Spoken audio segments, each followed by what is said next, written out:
नमस्ते दोस्तों। आज जो मैं कहानी आपको सुनाने जा रहा हूँ उसका शीर्षक है आज में रहें।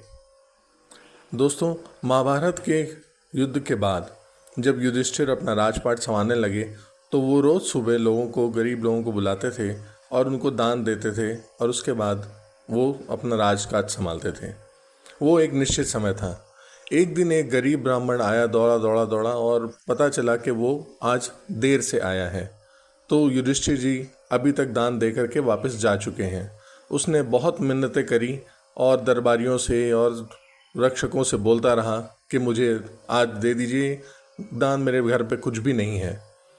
तो ऐसा कहते हुए जैसे ही युधिष्ठिर जी के पास ये सारी सूचना पहुंची, युधिष्ठिर जी ने उनसे बोला कि ऐसा करो, उस ब्राह्मण को बोलो कि कल आ जाए, आज का समय ख़त्म हो चुका है, कल मैं उसको दान दूंगा और आज का दान भी उसको दोबारा दूंगा, यानी उसको डबल दान मिल जाएगा। ऐसा कह करके उन्होंने उस ब्राह्मण को वापस भेज दिया।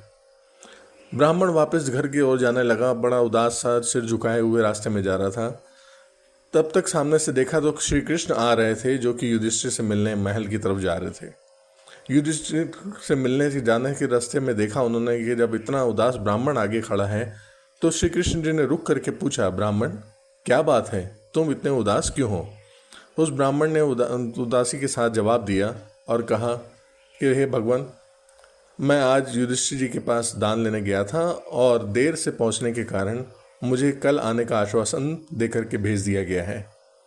श्री कृष्ण ने ऐसा सुनते ही उस ब्राह्मण को अपने साथ लिया और उसको वापस महल ले गए। जब महल पहुंचे तो उस ब्राह्मण को बाहर रोक करके श्री कृष्ण अंदर युधिष्ठिर से मिलने पहुंच गए और युधिष्ठिर से मिलते ही उन्होंने कहा कि हे युधिष्ठिर, आज मुझे पता चला तुम तो सर्वज्ञानी हो गए हो, तुम तो सर्वज्ञाता हो गए हो और तुम सारे कालों के बारे में जानते हो। ऐसा सुनते ही युधिष्ठिर को लगा कि श्री कृष्ण जी उनकी टांग खींच रहे हैं, तो उन्होंने गलती मांगते हुए अपने कान पकड़ते हुए उनके सामने हाथ जोड़ करके कहा कि हे प्रभु, कोई गलती हो गई हो तो मुझे बता दें, लेकिन इस तरह से मुझे शर्मिंदा ना करें। तब श्री कृष्ण ने कहा कि क्या तुम्हें यह पता है कि तुम कल जीवित रहोगे या नहीं? युधिष्ठिर ने कहा, नहीं प्रभु, मुझे ये बात जानकारी नहीं है।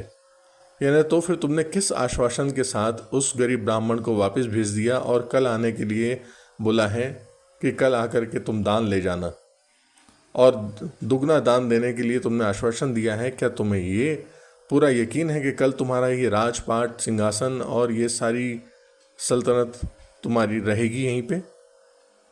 तब युधिष्ठिर को अपनी गलती का एहसास हुआ। उन्होंने कहा, नहीं, मुझसे गलती हो गई है, मैं अभी इसी वक्त उस ब्राह्मण को वापस बुलाता हूँ और उसको दान देता हूँ।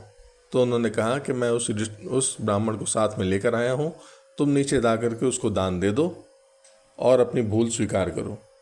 युधिष्ठिर दौड़े दौड़े महल के बाहर की तरफ आए और उन्होंने उस गरीब ब्राह्मण को वापस बुलाया और दान दिया और उसके बाद उनसे गलती की क्षमा भी मांगी और उन्होंने कहा कि कल तुम आओ या ना आओ, इसलिए कल का तुम दान हमसे पहले ही इस बार अभी से ले लो।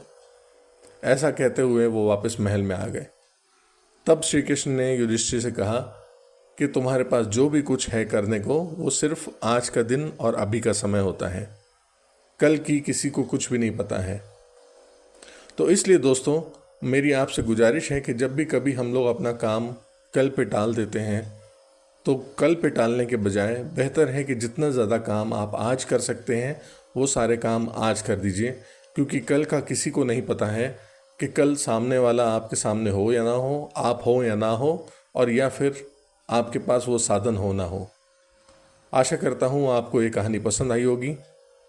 इस कहानी को सुनने के लिए आपका धन्यवाद।